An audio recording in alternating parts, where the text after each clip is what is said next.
You're listening to the ESO Network, your station for all things geek. Ian, look at this. What, it's a police box. What on earth is he doing here? I mean, these things are usually on the street. I feel it. Feel it, you feel it? Faint vibration. It's alive. Earth Station Who, a fun mashup celebrating nearly 50 years of Doctor Who universe. Hold tight. You never know where the TARDIS is going next. You're probably a bit confused right now. I broke the glass. It's all come back to me.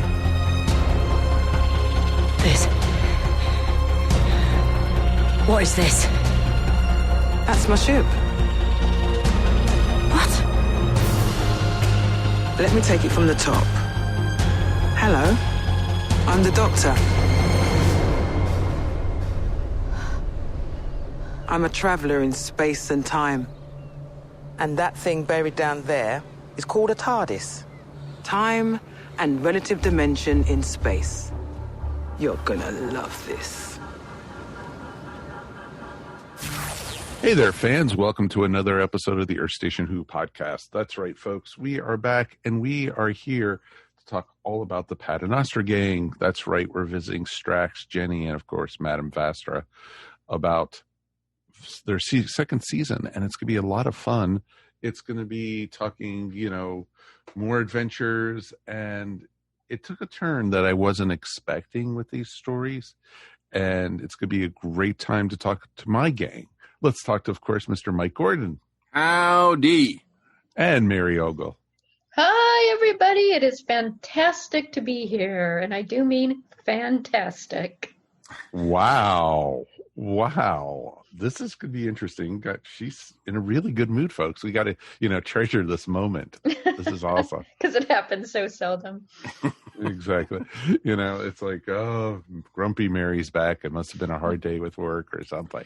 So it's awesome to have you here. And it's awesome to have you guys at home. Please write us at earthstationwho@esonetwork.com. We would definitely love to hear from you guys. We got a lot to talk about. So, of course, the first thing we are going to talk about is that hell froze over. Did you feel it, folks? It happened on Sunday. All across the world, you just heard the ice starting to crackle, and, it might have been hot where you were, but in hell, it froze over. Christopher Eccleston is coming back to Doctor Who. Kind of, sort of. I know, we're getting more Ninth Doctor. Thank you, Big Finish. This is just a Big Finish episode, I guess, basically.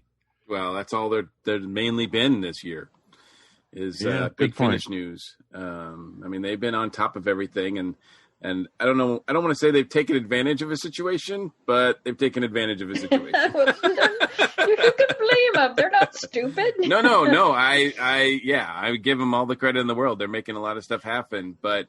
Obviously in this time and age where acting jobs are in short supply, they've got this covered. So, and it's good for all of us, look at all the things that we're getting. We're getting all these great adventures, things that we've, already talked about. And this is just another one of it.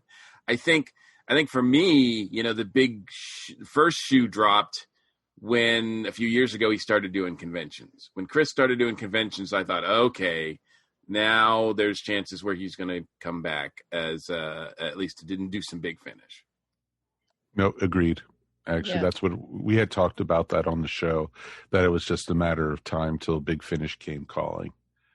And, they had a paycheck ready for him. Well, they approached him at a Gallifrey 1 back in February. That totally makes sense. And he was like, hell no. And then the pandemic hit. He's calling them. I'm like, is that job still open? Well, they walked up to him at the con with one of those big giant checks and everything. Hey, and you know what? And he was like, is that check still available? Well, I don't know.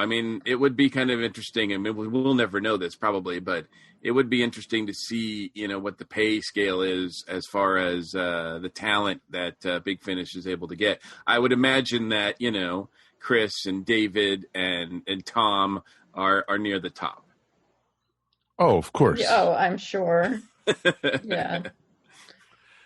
It didn't cost them a lot to make the 5-ish doctors. Just remember that. And there was a reason for that. You know. But yeah, I would say the pay scale had to be pretty high up there for him to even think about coming back. Yeah. So and it looks like he's back. You know, it's not just a 1-off or 2-off. They're putting together a whole box set, which of course is, you know, kind of pricey. So if you want to hear more Ninth Doctor adventures, you're gonna have to pay for it. Yeah, Sounds I might about as well just sign my bank account over to Big Finish right now. Oh, I know. I ordered the first story with the Ninth Doctor because instead of buying the whole thing, I want to hear how it sounds and everything, and if it catches my interest. Yeah. And you know, and then I did that, and I also ordered the David Tennant and River Song storyline too.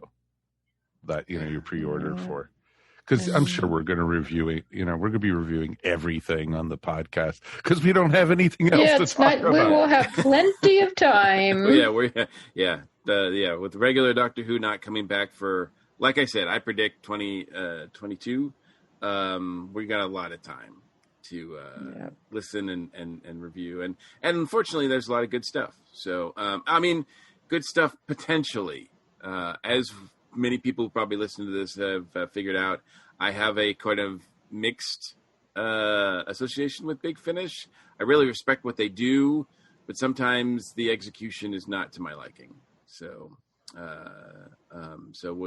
we'll see. But the talent involved, I hope they, don't blow it. But however badly they're written or even produced, in my opinion, I love hearing these voices again.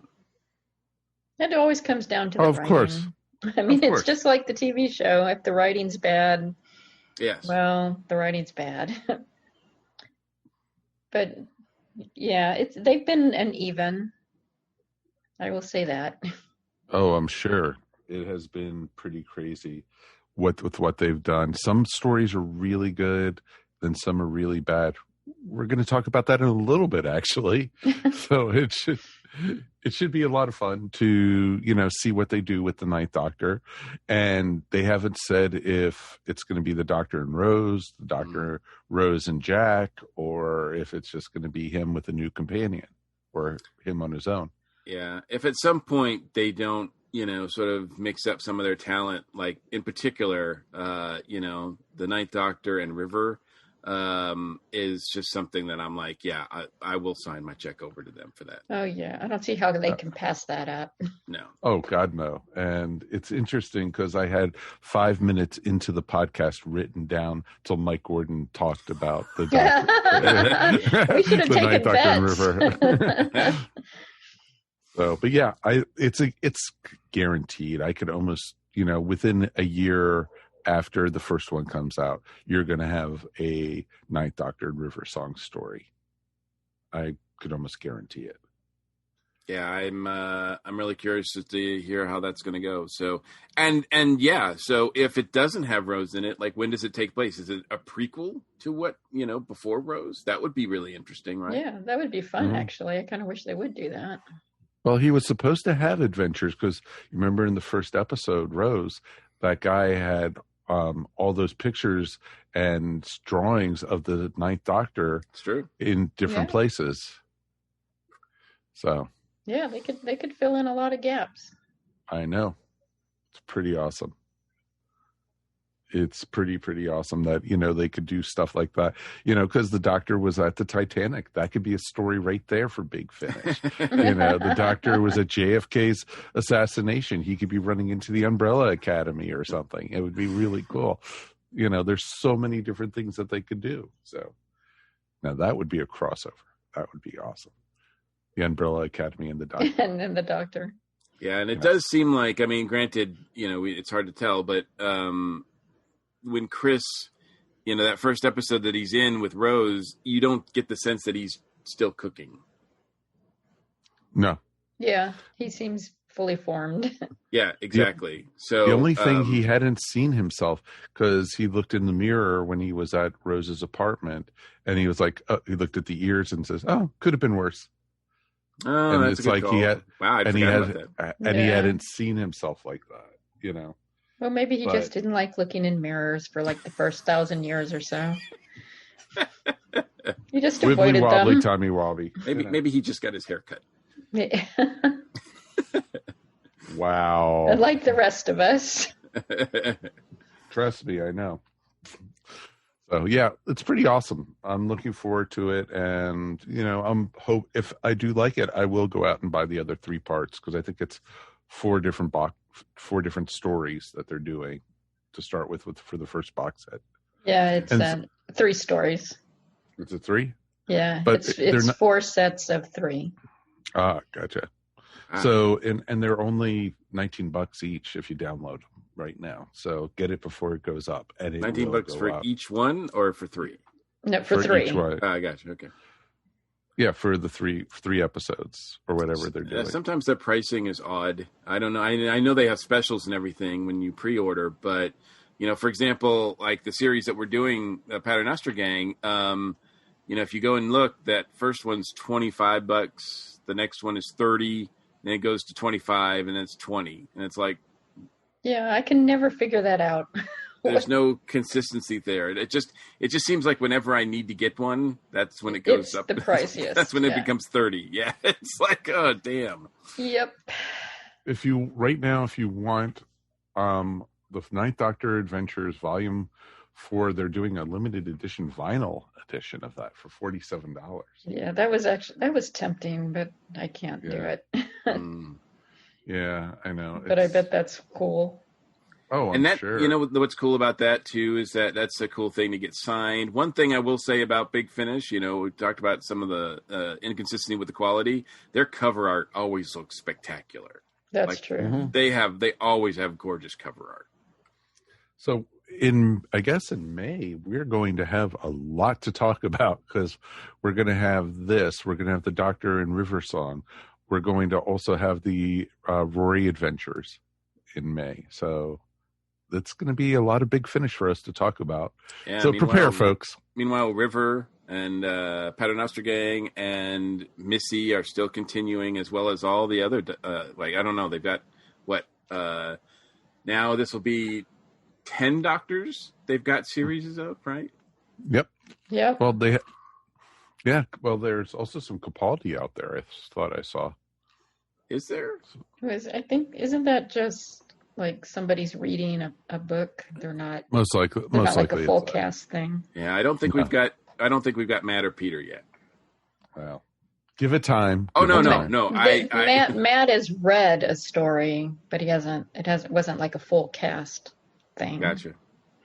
And Well- also, and they also released today the full timeline for the Doctor. What is it? The Time Lord Victorious? Time Lord Victorious. Oh, Yeah. yeah, their big event. Yes, and it's huge. You're going to go broke just trying to collect all that. Now, that's not just Big Finish. That's also like, is that the comics and everything else as well? Or are you That's- just talking about Big Finish? No, Big Finish, the books, the comics. It's Ugh. all the way across, and it's just like, it's like, God, don't let me lose my job. We need a Yeah. stimulus check just to buy Big Finish.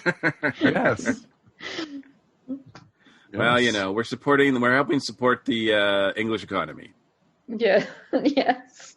Yes, exactly. So definitely worth looking at, and I'm definitely looking forward to seeing what they come up with. And, you know, when I was looking at it, I was also looking at Masterful, which is the limited edition world of the special release with all the masters. in All it. the masters. Yeah. Yep. And that looked really awesome. So it should be interesting. Very curious to see how this all comes about, and fingers crossed, it'll be awesome. That's all I could say. Absolutely. Or as a certain doctor used to say, fantastic. Good, nice. So it'll be cool to see. So let's take a quick break, and we will be back in a moment, and we're going to be looking at the Paternoster Gang, Volume 2.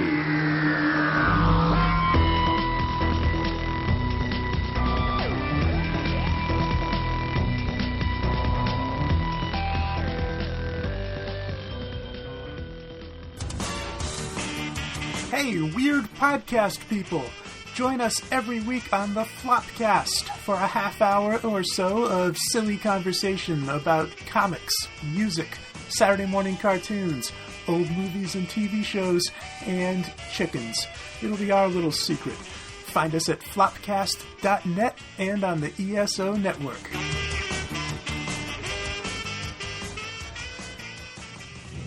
Hello. I don't suppose any of you might be able to assist me with my...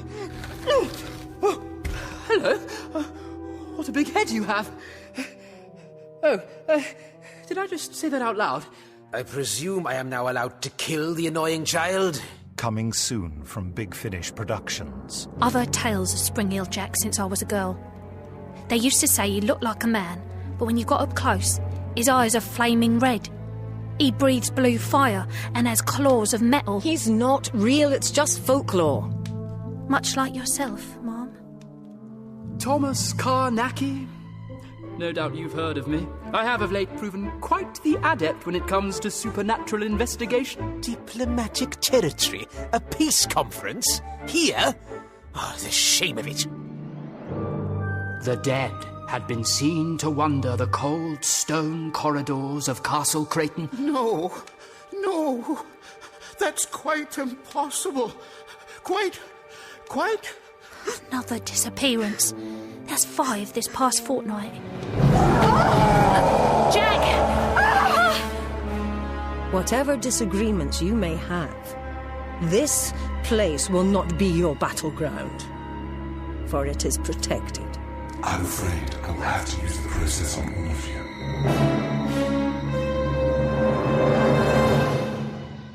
So, to recap, the dead have returned to Creighton Castle, and we must kill them. Even you must admit that wouldn't be possible. I can kill anything.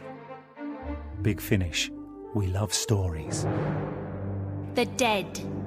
Anything. Welcome back. Now we are going to go back to our friends back in merry old England, and we are going to be talking about the Paternoster Gang. Volume 2, Heritage. It's going to be very interesting to talk about because this was not what I was expecting. I knew it was going to be further adventures of Jenny, Strax, and Vastra, but I thought some of the seeds that they planted in the first one, I thought was going to be carried over into the second one. But I was very happy with a lot of these stories that we got in this one, but I was like, when's this going to happen? You know, almost like anticipation. Does that make sense? Yeah, I had the same feeling. I kept waiting for things to appear again or to be talked about at least from the first one. Especially the Bloomsbury Bunch, which, you know, I was like, they introduced those characters, which were pretty much like the total opposites of the Paternoster Gang, and nothing. I was like, yeah, I was really glad they weren't in this one because I didn't want them to be like in every volume. I did kind of wonder, you know, as I started listening to the second one, I'm like, you know, about halfway through, I was thinking, I don't know, like, I don't feel that there's any ties in this set yet to warrant it being like, I'm like, what is this whole heritage thing? And I think it's only like, what, the last bit of the last story that really ties into, that has any implications for like a bigger story. But that's okay. Oh, the whole, whole Spring-Heel Jack thing?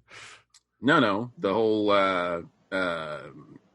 alligator thing, the big alligator, prehistoric alligator thing. Oh, what's it doing there type thing. And yeah, that's the only thing that really ties into, I think, the overall storyline. If I'm not mistaken, maybe you guys caught some other stuff too, but that's the only thing that I thought had implications, further implications. Yeah, that's the only thing I thought too. I was surprised. I mean, it didn't take away from my enjoyment of it, but I was no, did I. surprised that they didn't touch on certain things more. But it was interesting because when they brought up the whole thing with that alligator thing, my mind went over to the Fourth Doctor story with the Loch Ness Monster. And I can see that. with the Zygons, but it was like, no, these are Solarians, or, and so you had, crossovers, but it was just like, okay, probably doesn't have anything to touch with each other, Mike. Well, don't go there. Well, it's all related. It's all Doctor Who, right? Yeah, I mean, you have to go there. You're a Doctor Who fan. We always go there. Oh, of course, but then you also had the 12th Doctor story with Bill when they went to England and to the Winter Fair. And Look, there was that monster. I think it's been pretty much established that the Thames is nasty, and there's a lot of things living in there. Yes. Before we get too much on the stories, I just want to give a big shout out, right, first and foremost, to Joe Kramer, who does the music. Yes. I know that we give a lot of crap to the River Song music, in particular the theme.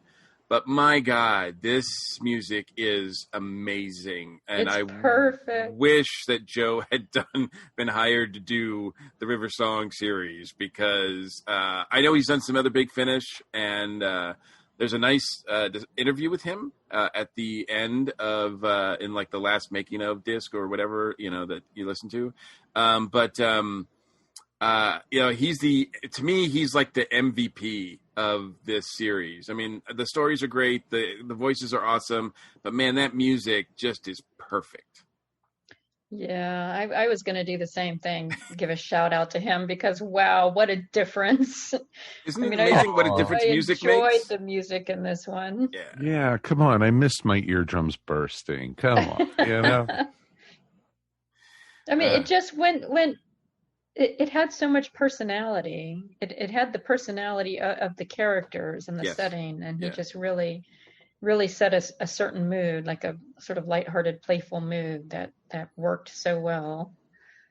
And he uses unlike that same River theme, Song. and he uses that same theme, throughout, in dramatic situations. He sort of changes it up depending on what's happening in the scene, and it works. It's just a nice thread that you have going all the way through that kind of keeps it steady and consistent.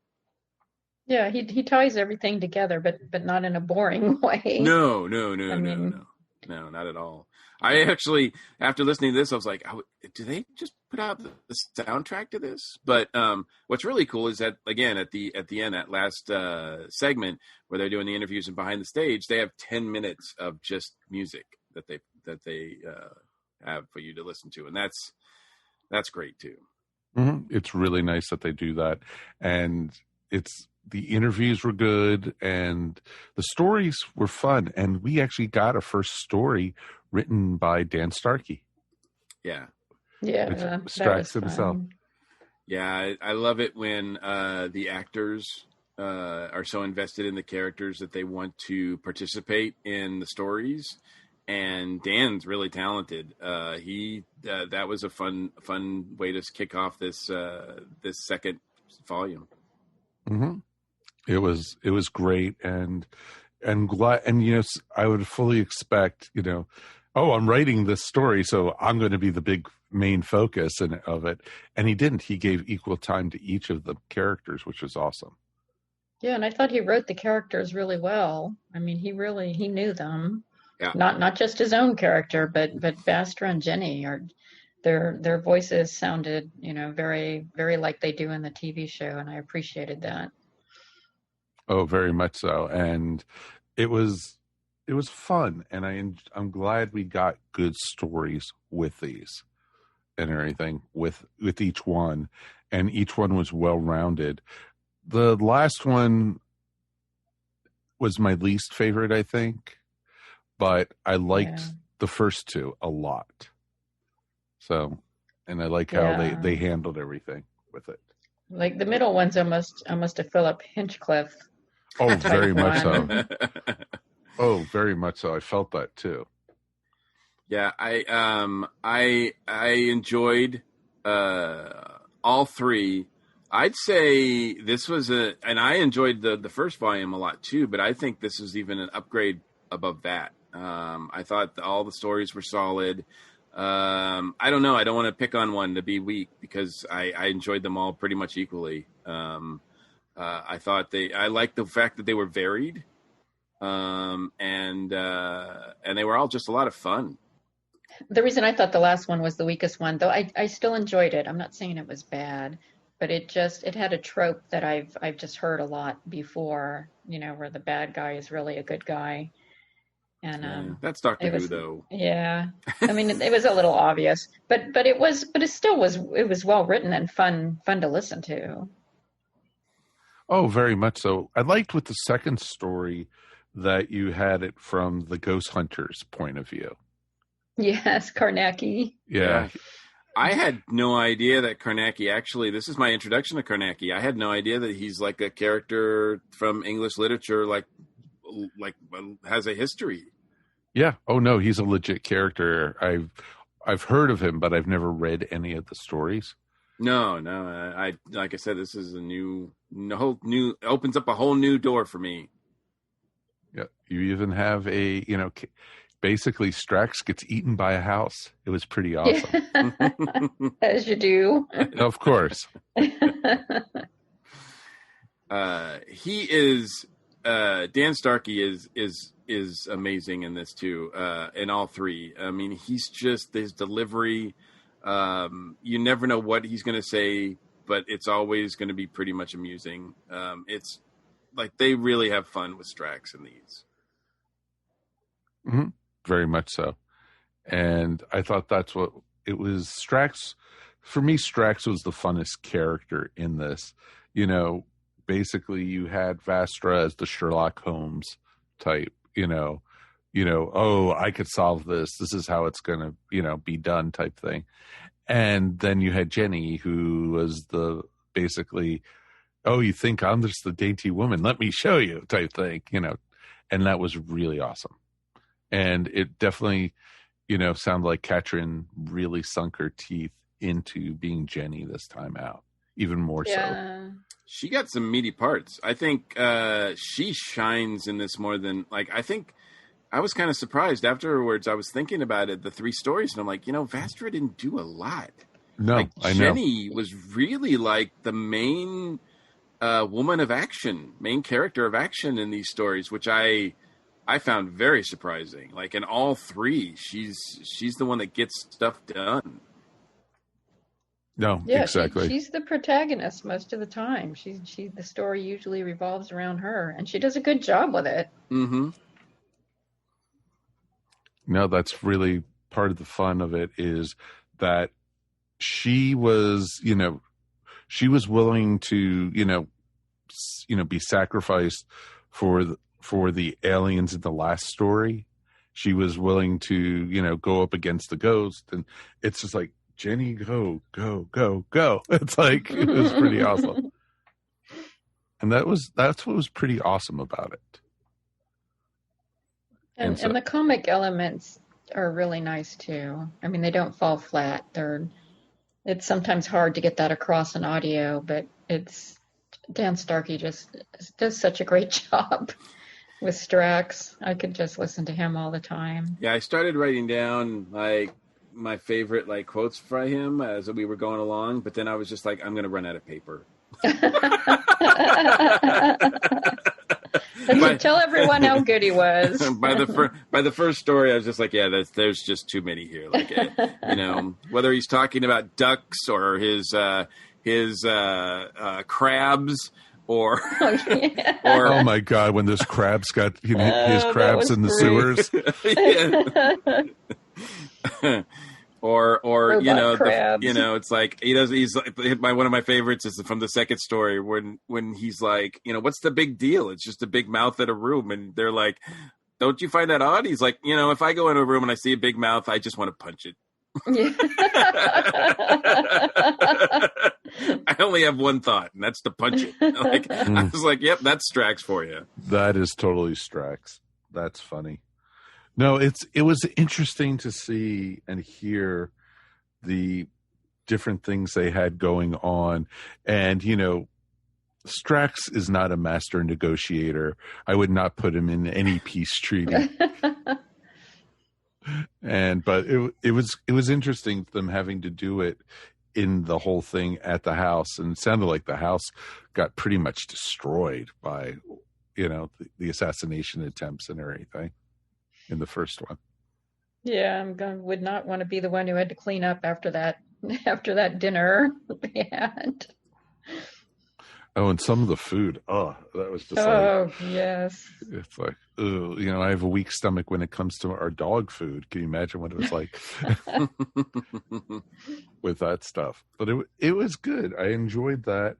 That first one was a little predictable, but it was fun. And that's what you wanted, because that's what you got with that. And then you had the ghost haunted house for the second one. And then you had, for the third one, you had the one with the legend, and it was just interesting, Spring Heel Jack, and it was just interesting to hear that, and how the alien ended up not being the bad guy in it, like you guys were saying earlier. Yeah. Well, I mean, I know that, as Mary said, that we've seen that a lot of times in Doctor Who. Like, don't think that the monster is the bad thing, right? And what I liked about this is that, you take one of the most, infamous villains in folklore and turn him into a good guy, which is not usually seen. So yeah, next they'll do Jack the Ripper or something like that. Oh, he really wasn't a bad guy. Don't do that. I wouldn't recommend doing that either. I wouldn't want to see that in all the cases, but in this case, I will admit that the rationale behind why he was considered a bad guy was a little flimsy. The fact that he just, I just happen to look like this, and I also have a flair for the dramatic. I was like, yeah, exactly. And he could jump really high. Exactly. But what's up? No, question for you regarding the first story with the, I thought it was interesting that the two races had to be united because they were about to be attacked by the Centaurans. Now, did they mention the Rutans in there as well? Or did I, is that something that cause that to me would have been a good opportunity. But I thought maybe I heard something, but then I didn't go back and re-listen to it. No? Yeah, I don't remember that. All I remember is the Centaurans. Yeah, I didn't hear. I heard the Rutans mentioned once, but not as part of the story. It was like just in passing. As like an aside. Yeah, exactly. Right. I thought that, maybe that it was going to have some ties with Horror Fang Rock or something, but it didn't go that way. So. No, and that's the cool thing about it. It would have been great if it could have tied in something with the Rutans, and I'm surprised it didn't because it was the perfect opportunity. But yeah, the fact that you've got a Centauran on the team, I would think at some point now, that the Rutan would factor in at some point, Well, who knows? Maybe they'll get around to it. I know there's 2 other volumes that we haven't listened to. 2 other volumes. Yeah. So, and I hope they don't stop anytime soon, because in my mind, these are great. They're my favorite thing of Big Finish that I've listened to, period. I just think that the quality is great. I don't have very many complaints about this at all. I mean, I can nitpick, but I enjoy these more than anything else I've listened to with Big Finish. Cool. That's pretty impressive because we've listened to a bit, but we haven't heard the master ones yet. We haven't heard. No. Oh yeah, there's lots more. Oh yeah. I barely have scratched the surface, but but I will say that this is enjoyable. So I would say if people, if anybody's listening that has not listened to this, I know we're spoiling it, but if you're on the fence about it, pull the trigger, because this is it doesn't get much better than this, in my opinion. And it proves that these characters, I think I've said it before when we did Volume 1, I'd love to see them in their own show. They are so well developed that they can easily have their own adventures. Oh, exactly. The only one I'd feel bad for would be Nev McIntosh to have to put on that makeup, for all the taping and everything. Well, Dan would too. Oh, true. Yeah. True. I think if they had their own TV show, they would deal with it. It's funny when I think of Dan Starkey, I just think of him looking like a Sontaran. Poor Dan. Everyone thinks that's what he really looks like. It is weird when you hear his real voice, like his non-Sontaran voice. It's like, whoa, that's a human. Mm-hmm, exactly. And it's funny because it's just like when you see him in a non-Doctor Who role, it's just like, whoa, what? Wait, no, that must be CGI or something, because he's really more squat and he has a bulbous head, and so he looks like a little potato walking around. No, that's not Dan Starkey. But yeah, it's pretty fun, and I think it would be great if they got their own TV show. I really do. They could definitely pull it off. That's for sure. Yeah, mm-hmm. I know the odds of that are slim, but this is the best. This is the best that we're going to get, and I'm fine. This is fine. They don't have to get up in makeup. They still get paid. Probably not as much, but they still get paid, and I still get to hear adventures with them. So that's amazing. Well, yeah, especially when we interviewed, what was it, 2 years ago now, Katrin. And she said, I have nothing coming up. I don't even have any acting jobs or anything.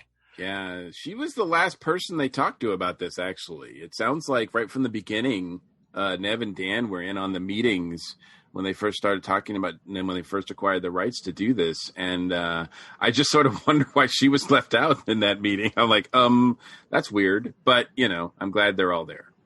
Yeah, and she's a pretty integral part of this whole story arc. So yeah, definitely. And I'm glad she's not being played by someone else. I will say that they do need to get and here's nitpick, they do need to get a better job about hiring actresses that don't sound like her, because there was a few times, especially in that last story, where Liz was talking and she was talking and I didn't know who was who. It got confusing. Yeah, I could see that. Yeah. Yeah, I actually have that problem a lot in audio. Yeah, they either get voices that sound too similar, or they do that. They have to do the enhancement thing, and to me, it doesn't need it. Like I thought the voices of the one of the races on the first episode in the first story, Dining with Death. Not the Fox one, but the other voice. Was that? Were they? The Walrus type? Yeah. Yeah. Their voices sounded too like echoey and mechanical. I thought, I'm not. They should just let the actors do their thing. You don't need to put these massive special effects in them. A good voice is a good voice. Look at Dan. Dan doesn't need any effects, and he's great. Yeah, and those effects just get annoying. Yeah. After a while, they just get in the way. Yeah, that's against all Big Finish adventures. I think sometimes they get so wrapped up in what they can do, they don't pull back and just do things like what the story warrants.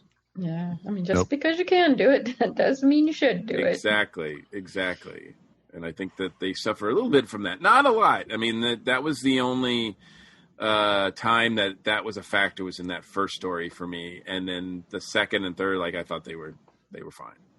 I felt like the first one, it kind of rushed to a conclusion into it a little bit with it. But the others I thought were very well paced. I couldn't see where else they could have gone, especially the haunted house one. But it was awesome, when he was describing everything and then he realized he was still in a dream, or he was under, in a coma or whatever he was in. It was just awesome. I got to admit, with the second story, and again, I need to, I'm look forward to re-listening to these, actually. This is one of the first times from a Big Finish perspective that I'm like, I'm going to listen to these again. The The second story, I'm still not sure exactly how it ended. Like, I was like, what did Karnecki do? Like, how did they get out of this? Like, that's still a little unclear to me. Yeah. It's kind of creepy if you think about it. They were all walking through a shape changer the whole time. Yeah. It was just like, ugh. They were inside the alien. He was pretty big. I thought that was a great conceit, though. I thought that the alien comes to Earth and he can't figure out who the dominant species is, so he decides it's the building. Right. It's just like, if you think about it. And it made sense when you found that out, that, with everything that was happening to it, and that it was absorbing the life forces to survive of the people. And it was pretty cool. So it was a neat story. And then the last story and everything, which we all liked, which is cool. Yeah, I liked them all. Yes. I would recommend this one. I would almost recommend this one more than the first one. Yeah, I would. Like I said, I think the quality is a little bit better in this one, but not that I'm not taking anything away from the first volume. I would still recommend the first one. Yeah, me too. The first one's still great because it lays some groundwork with, like we said earlier, which I hope they come back to. Yeah, with the characters and the story. Well, especially with some of the stuff about Vastra and her people, and I would definitely like to see. That's what I think the phrase or the word heritage is going to refer to, is something that has to do with old prehistoric Earth. The fact that her people are involved somehow, and the fact that we've got this prehistoric dinosaur, alligator, crocodile, whatever, in the Thames in this one. I think that's where we're heading anyway. Nope, exactly. And that's when I thought of that, it had to be tied in somehow. So yeah, I'm going to be very curious to see where it goes. Thumbs up. Do you guys want to? I'm looking forward to the next ones, unlike some of the other ones we've listened to where I'm like, oh no, we have to listen to another one of these. Oh, can't you wait till you have David Tennant in River and dun, dun, dun, dun. I don't know if we're going to hear that theme for those, which is great, because I think those are considered like a separate. I think those are considered a separate series. I don't think those are considered part of the River Song series. So, Big Finish. If someone is listening from Big Finish, I love you guys, and I've been sort of critical on you guys. But if you could change one thing, it would be to have Joe Kramer rewrite the River Song theme. At least maybe at a lower volume or something. Yes, I think at least tone it down a bit. I think that would be awesome if they could do that, which would be cool. So yeah, wow. I don't think we even need to rate this because we've all liked it. I think it's 50 million TARDISes. Okay. Mary said it for us. There we go. So that's going to wrap it up for tonight. We definitely would love to hear from you guys. What are you guys' thoughts? Would you guys want to see a Paternoster Gang TV show? Even, 10 episodes a season or something, because, now it's just Doctor Who. They don't even have Class or a Torchwood or a Sarah Jane to, have as a second series. I would have loved to see Paternoster Gang as a second series. I think it would be really smart if they did. I think that would have worked a lot better than Class worked out. Oh, yeah, think? Yeah, definitely. So let's hear what you guys think. Please write us. We definitely would love to hear it. So let's get out of here. We will be back again next time. We are going to be looking back at the Fourth Doctor era already. We are going to be looking at the Face of Evil, which introduces Leela to everybody. Woohoo! Yay, Leela! So it should be a lot of fun. And on behalf of myself, let me thank our co-host for tonight, Miss Mary Ogle. Oh, thank you for having me. This was a great one to listen to. I really enjoyed it. You want to promote your stuff real quick? You can find me at maryogle.com or on Etsy at eVision Arts. Excellent. And of course, Mr. Mike Gordon. And as of course, it's my pleasure. Of course. And, just try to stay warm now that hell froze over. That's all we have to say to you guys. It's true. On behalf of all of us here at Earth Station Who, stay safe, and we'll see you here next time. Peace. And we're done. Boom. You have been listening to Earth Station Who, a bi-weekly pop culture podcast dedicated to all things Doctor Who, featuring talents from across the universe. All topics on the show are the sole opinions of the individual and are used for entertainment value alone.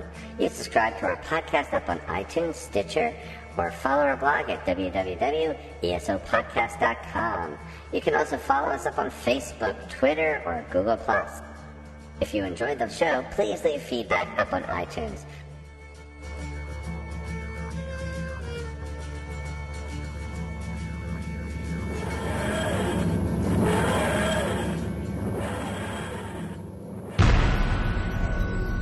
This has been a broadcast of the ESO Network. Be part of the crew and help support our shows by donating to our ESO Patreon or by shopping through Amazon.com or the TeePublic store, which can all be found at www.esonetwork.com. The ESO Network, your station for all things geek.